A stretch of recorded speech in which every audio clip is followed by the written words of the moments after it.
লিখিত বক্তব্য পাঠ করে শোনাবেন খতিবে বাঙ্গাল দামাত বারাকাতুহুম।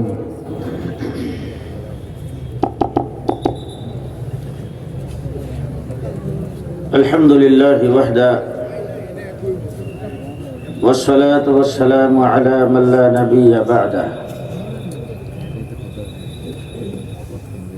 আউযু বিল্লাহি মিনাশ শাইতানির রাজীম। বিসমিল্লাহির রহমানির রহিম।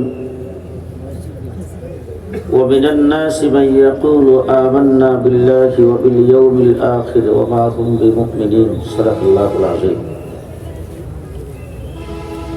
وقال رسول الله صلى الله عليه وسلم من يرد الله به خيرا يفقهه في الدين أو كما قال عليه الصلاة والسلام. محترم صدر اجلاس, মুআজ্জাজ হযরত উলামায়ে কেরাম, আজিজ তোলাবা,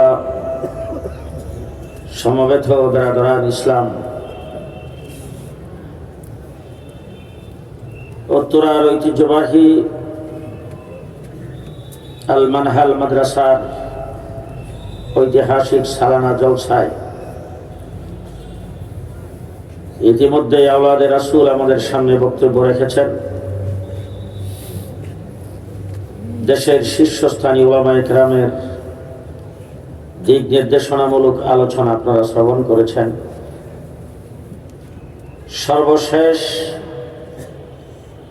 আমাদের জন্য পথ ও পাথেয়মূলক নসিহত পেশ করার জন্য অসুস্থ শরীর নিয়ে অত্যন্ত কষ্ট করে আজকে যিনি এই মজলিসের প্রধান অতিথি হিসেবে হাজির হয়েছেন, বাংলাদেশের সর্বস্তরের উলামায়ে কেরাম, সর্বস্তরের মুসলিম জনতা রাহাবত, হেফাজতে ইসলাম বাংলাদেশের সংগ্রামী আমির হযরতুল আল্লাম শাহ মুহিবুল্লাহ বাবনগরী বারাকাল্লাহু ফি হায়াতি, আমি ওনার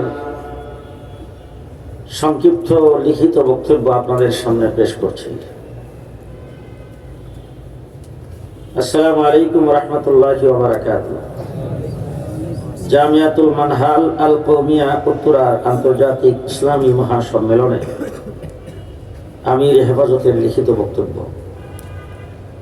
মুহতারাম হাজিরিন, আজ অত্যন্ত ভারাক্রান্ত হৃদয় নিয়ে আপনাদের সামনে উপস্থিত হয়েছি। আপনারা জানেন, গত রাতে টঙ্গীর বিশ্ব ইজতেমা ময়দানে তাহাজ্জুদ নামাজরত এবং ঘুমন্ত দাওয়াত ও তাবলীগের সাথী ভাইদের উপর সাতপন্থীদের নৃশংস হামলার ঘটনা আমরা যার পরনে বিস্মিত হতবাক হয়েছি। আমরা এই ঘটনার তীব্র নিন্দা ও প্রতিবাদ জানাচ্ছি। তাদের এই সন্ত্রাসী হামলার 4 জন নিরীহ নিরস্ত্র তাহাজ্জুদরত, জিকিররত, মোনাজাতরত তাবলীগের সাথী ভাই শাহাদত বরণ করেছেন। এছাড়া শত শত সাথী ভাই আহত হয়ে হাসপাতালে চিকিৎসাধীন রয়েছেন। এদের মাঝে অনেকের অবস্থা আশঙ্কাজনক। আমরা এই বর্বরচিত হামলার হুকুমদাতা এবং এর সাথে জড়িত সকলকে দ্রুত গ্রেফতার করে দৃষ্টান্তমূলক শাস্তি দেওয়ার জন্য বর্তমান অন্তর্বর্তীকালীন সরকারের প্রতি জোর দাবি জানাচ্ছি। সাতপন্থীরা এই নির্মম হত্যাকাণ্ড ঘটানোর মাধ্যমে এদেশে দাওয়াত ও তাবলীগের কাজ করার নৈতিক অধিকার হারিয়ে ফেলেছেন। তাই দাওয়াত ও তাবলীগের নামে তাদের সকল কর্মকাণ্ড নিষিদ্ধ ঘোষণার দাবি জানাচ্ছে। প্রিয় উপস্থিতি, দাওয়াত ও তাবলীগের মেহনত নবীওয়ালা কাজ। এই কাজে যারা যুক্ত থাকবেন তাদেরকে নববী সিফাত ধারণ করতে হবে। পক্ষান্তরে সাতপন্থীদের বিগত 2018 সালের 1 ডিসেম্বর ও গত রাতের কার্যকলাপ প্রমাণ করে তারা একটি সন্ত্রাসী গ্রুপ। এ ধরনের সহিংস কার্যকলাপ ইসলাম কখনো অনুমোদন দেয় না। যারা এই সন্ত্রাসী হামলার সাথে জড়িত তারা কখনোই তাবলীগের লোক হতে পারে না। আমরা সরকারের কাছে আহ্বান জানাচ্ছি, গত রাতের সহিংসতা ও নাশকতার সঙ্গে যারা জড়িত সকল ব্যক্তিদের বিরুদ্ধে আইনি পদক্ষেপ নিতে হবে। একজনকেও ছাড় দেওয়া যাবে না।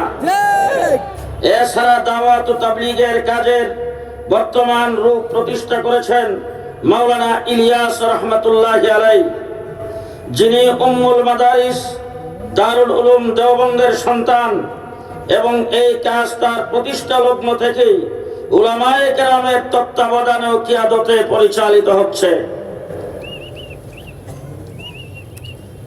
অতএব দ্রুত সময়ে বাংলাদেশেও সার্বিকভাবে দাওয়াত ও তাবলীগের কাজ আলেম উলামাদের তত্ত্বাবধানে সাধারণ মানুষকে শান্তিপূর্ণভাবে তাদের ধর্মীয় কর্মকাণ্ড পরিচালনার সুযোগ দেওয়ার জন্য সরকারের নিকট বিশেষভাবে আহ্বান জানাচ্ছি।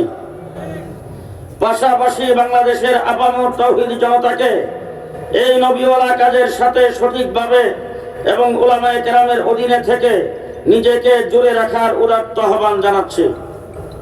প্রিয় ভাইরা, ইসলামের আদর্শ হলো মানুষের মধ্যে শান্তি প্রতিষ্ঠা করা এবং কোন ধরনের সহিংসতা ইসলাম সমর্থন করে না। তাই এহেন পরিস্থিতিতে ধর্মীয় সহনশীলতা, শান্তি ও সম্প্রীতি বজায় রাখার জন্য সবাইকে আহ্বান জানাচ্ছি।